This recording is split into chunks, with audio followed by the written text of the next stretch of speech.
자, 지금 제가 볼 차는 i4입니다. 사실 iX보다 저는 이 i4에도 관심이 많았어요. 이 성능이 어마어마하다는 얘기를 많이 봐서 진짜 어떻게 생겼는지, 사실 4시리즈랑 똑같거든요. 근데 좀 실물을 보고 싶었어요. 이 모델은 가까이서 볼까요? 페인트가 BMW가 요새 재미를 많이 보고 있죠. 프로즌 블루로 되어 있습니다. 그래서 무광보다는 살짝 광이 있어요. 약간 계란광, 반광 같은 느낌이 납니다. 그리고 여기 준비되어 있는 모델이 i4 M50 모델이에요.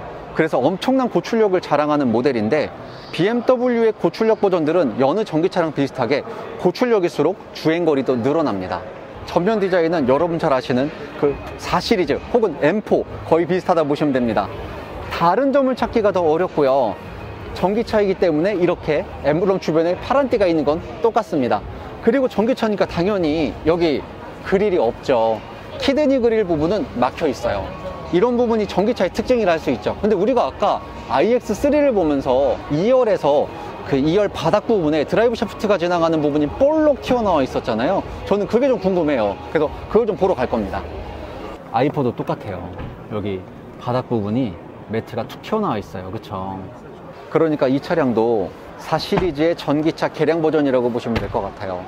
근데 단순히 내연기관차를 전기차로 만들자 이런 데서 뚝딱 만들어지는 건 아니거든요. 그리고 그렇게 멀쩡한 내연기관차를 전기차로 개량을 했을 때 무게중심이나 이런 게 다 달라질 수 있어요. 그런데 BMW가 늘 추구하는 게 앞뒤 무게 배분은 50대 50으로 하는 거잖아요. 그런 부분도 어느 정도 꽤 잘 지켜지고 있다는 게 굉장히 재미있는 부분입니다. 그런데 이 i4 모델은 제가 외관 디자인은 잠깐 봤지만 실내가 진짜입니다. 실내를 봐야 되는데 지금 다른 분들이 서 계셔서 잠깐 측면 디자인도 좀 짚고 넘어가도록 할게요. 최근 BMW의 신차들이 나오면 앞으로 도어 캐치는 이렇게 바뀔 거예요. 보이시죠? 이거 굉장히 익숙하지 않으세요? 2000년대 초반까지 판매됐던 차량들이 이런 식의 도어 캐치를 많이 사용했었어요. 지금은 도어 그립을 쓰지만 다시 레트로로 돌아간 걸 볼 수가 있습니다.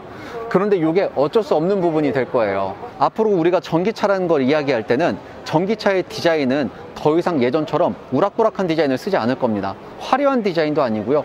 최소한만 쓰는 디자인이 될 거예요. 그런 게 우리가 앞으로 볼 iX에서도 보일 거고, 이렇게 i4에서도 내용을 볼 수가 있습니다. 그래서 측면 디자인은 굉장히 미니멀해요. 옆에서 보면 그냥 이 도어까지 그냥 면으로 표현을 합니다. 원래는 도어 캐치 이렇게 볼록 튀어나와서 잡잖아요. 그런 부분이 앞으로는 많이 변화가 있을 거예요. 트렁크도 한번 볼까요?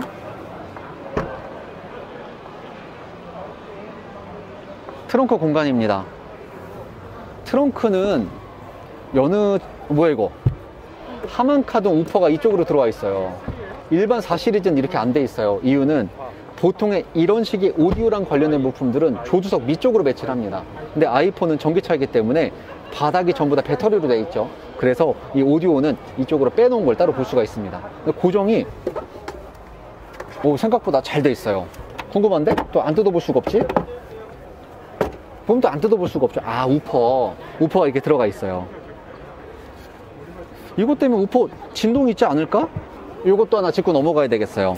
보통 유럽 차들을 타면 트렁크 쪽에 이런 식의 고리들이 내려오게 돼 있어요. 근데 보통 깔끔한 모습 때문에 돌리는 방식으로 히든으로 숨겨 놓거든요. 최근에 나오는 BMW들은 이 고리를 이렇게 그냥 오픈을 해 놓습니다. 그럼 좋은 점이 옆에 여기 시거잭 전원이 있죠. 12V. 여기다 시거잭 전원을 연결하면 끈이 내려올 거예요. 치렁치렁 하겠죠. 그걸 여기서 한번 걸어줄 수 있어요. 여기다 끈이 지나가고, 예를 들면 이런 거죠. 시거잭 전원을 연결하고 끈을 이렇게 깔끔하게 수납할 수 있습니다. 이런 부분이 BMW가 왜 차를 잘 만든다고 하고 왜 센스가 있다고 하는지 알려주는 부분이에요. 지금 i4의 뒷좌석에 앉아 있어요. 이 뒷좌석은 공간이 지금 보시는 대로 지금 앞에 키가 많이 크신 분이 앉아 계시거든요. 근데 지금 뒷좌석은 충분합니다. 근데 주먹을 뭐 2개 넣어, 이 정도는 아니에요. 그냥 이 정도? 이 정도로 무릎이 살짝 여유가 있고, 다만 BMW가 잘하는 거는 여기 발을 수납할 수 있는 공간이 여유가 있다는 건데, 이건 설명을 제가 잘못 드린 것 같아요. 왜냐하면 이 차는 전기차이기 때문에 발 수납 공간이 넉넉하지 않습니다. 그냥 뒷좌석에 앉았을 때는 이 정도? 다행히 등받이 각도는 생각보다 괜찮아요. 이 정도는 가져가줘야 되지 않나 합니다. M 시트 벨트, 3색이 들어가 있죠. M을 상징하는 이런 것들이 특징이라고 볼 수 있습니다. 그 외에는 와, 내 도장면은 너무 예쁘다. 도장면이 너무 잘 돼 있다. 아, 그리고 휠도 봐야겠죠. 휠을 보겠습니다. 휠은 이런 게 바로 M 스포츠 휠인 거예요. 가까이서 볼게요. 제가 아까 iX3 때는 전기차는 이 많이 막혀있는 휠을 써야 된다고 말씀드렸잖아요. 그게 연비 개선에 도움이 되기 때문에. 근데 이 모델은 애초에 50으로 나온 모델입니다. 그래서 저항을 신경 쓰지 않았어요. 그리고 후륜 쪽은 285 30 20인치 휠입니다. 어마어마하죠. 285를 쓰는 건 오랜만에 보는 것 같아요. 이런 세단에서. 그 이유는 이 모델의 출력이 어마어마하기 때문에 이런 식으로 타이어를 뒤에 광폭을 쓰지 않으면 모터에서 뿜어지는 출력을 뒤 타이어가 감당을 못할 거라는 생각 때문에 이렇게 배치를 한 것 같습니다. 그리고 전륜 쪽도 말 나온 게 볼게요. 전륜 쪽도 광폭을 쓰네요. 255, 35, 20인치 휠을 씁니다. 휠은 지금 이 영상으로 담길지 모르겠는데 휠의 터프함이, 그리고 휠의 이 우악스러움이 굉장히 멋있습니다. 전기차에 들어가는 휠이기 때문에 여기 휠캡도 이렇게 돼 있어요. 파란 띠가 둘러져 있죠. 아, 그리고 이거 얘기 안 했네요. 브레이크는 전륜 쪽이 4피스톤으로 돼 있어요. 50 정도 되는 모델인데 전륜이 4피스톤으로 돼 있으면 당연히 뭐 후륜은 안 봐도 1피스톤이 들어가 있을 겁니다. 후륜 쪽도 한번 캘리퍼를 볼게요. 후륜 쪽 캘리퍼도 당연히 싱글 액팅 방식의 1피스톤으로 되어 있습니다.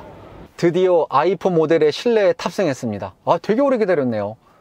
실내에 탑승했을 때 첫 번째 느껴지는 건 바로 이 엄청나게 큰 디스플레이입니다. 그리고 디스플레이 두 개가 이렇게 이어진 형태예요. 여기 있는 내용을 이쪽으로 옮기거나 스와이프 할 수 없습니다. 그리고 당연히 이쪽은 계기판과 관련된 역할을 할 거고 이쪽이 컨트롤 디스플레이 역할을 할 거예요. 그리고 이 부분 계기판이 이렇게 돼 있어요. 우리가 이런 식의 디자인을 어디서 봤었죠? 맞습니다. 바로 아이폰에서 봤었죠.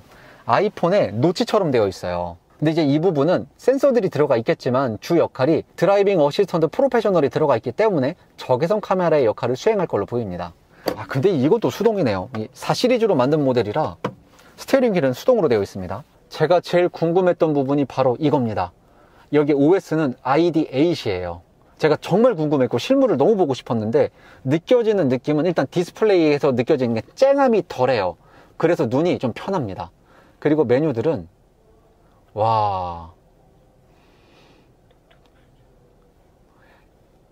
이 부분은 솔직하게 말씀드리면 그 안드로이드 폰이 처음 나왔을 때 그런 느낌이 강합니다. 그래픽이 눈에 잘 보여요. 가독성이 좋지만 세련된 느낌은 조금 덜해요. 우리가 쓰는 뭐 맥북이나 일반 고해상도 노트북 정도 되는 해상력을 갖고 있는 것 같지는 않습니다. 보통 내비게이션을 이야기할 때 저는 중점으로 보는 게 바로 이겁니다. 이것만 해봐도 CPU가 괜찮은지 아닌지를 알 수 있어요. 버벅거리는 것만 봐도. 근데 지금 보시는 대로 꽤 괜찮은데 여기 어디니? 지구네요. 우리나라가 아닌가? 여기서는 메뉴가 4개만 제공되네요. 그리고 여기는 위젯으로 설정되어 있어요. 그래서 커스터마이징이 되나도 보겠습니다. ID7처럼 위젯을 꾹 누르면 이런 식으로 커스터마이징이 가능합니다. 두 개의 위치를 바꾸거나 혹은 해당 위젯을 삭제할 수도 있어요.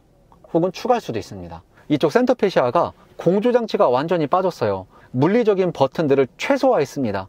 그 이유는 아까 서두에도 말씀드렸지만 핵심이 환경이기 때문이에요. 플라스틱을 깎아서 만드는 물리적인 버튼들을 이 디스플레이 패널 안으로 넣어버렸어요. 당연히 나중에 차를 폐차할 때 그런 부품들에 대한 폐기물이 줄어들겠죠. 그런데 이제 이 부분이 BMW가 잘하는 것 중 하나입니다. 이런 공조장치 메뉴들을 물리 버튼을 없애잖아요. 그러면 에어컨을 쓰거나 히터를 쓸 때 엄청 불편해요. 맨날 메뉴를 들어가서 눌러야 되지만 BMW는 이런 게 노하우가 있는 거죠. 아예 이 공조 버튼을 이쪽으로 빼놨어요. 예를 들어 내비게이션을 쓰든 뭘 쓰든 간에 여기 공조장치 메뉴들은 밑에 살아 있습니다. 그리고 메뉴를 눌러서 뭐 열선이나 이런 것들을 켤 수 있겠죠. 이런 게 사실은 되게 중요한 거예요. 차를 만들 때. 우리가 보통 수입차, 고급차를 산다고 하면 차량 금액이 만만치 않죠. 그리고 이런 고성능 차는 금액이 뭐 한 장이 넘어가는 엄청 비싼 차량입니다.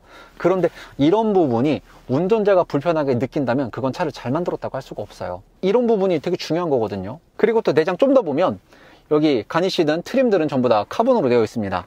나머지는 굉장히 심플합니다. 이게 버튼이 이게 끝이에요. 그리고 밑에 센터 콘솔 쪽에 우리가 익숙한 그 버튼들 그대로 있습니다. 그리고 충전구도 한번 볼 겁니다. 충전구는 되게 심플합니다. BMW가 이래요. 눌러서, 이거는 BMW가 여태까지 했던 줄고 여는 방식과 똑같죠. 다만 여기서 요게 있어요. 자, 요거는 이 전기차를 잘 모르시는 분들을 위해 설명드리면 AC가 있고 DC가 있습니다. AC는 완속이고요. DC 콤보가 급속입니다. 완속만 쓸 때는 요것만 여시면 되고요. 급속 충전을 하시겠다 할 때는 밑에 버튼을 눌러서 한 번에 여시면 됩니다. 이렇게 꽂으셔서 충전을 하시는 거예요. 이 부분이 아쉽다고 하실 수 있어요. 왜냐면 다른 브랜드, 특히 아우디 같은 경우는 전동으로 엄청 멋있게 열리거든요. 근데 BMW는 그런 데 집중하진 않습니다. 왜냐면 더 중요한 건 이런 거예요. 전동으로 열리지 않아도 돼요. 중요한 건 여기 LED 인디케이터가 있어야 됩니다. 꽂혔으면 뭐 얘가 인식을 했다, 뭐 이런 걸 알아야 되거든요. 이런 부분이 BMW가 많이 신경을 쓰는 부분이고, 이런 부분이 전기차를 운행할 때 되게 중요한 부분이에요.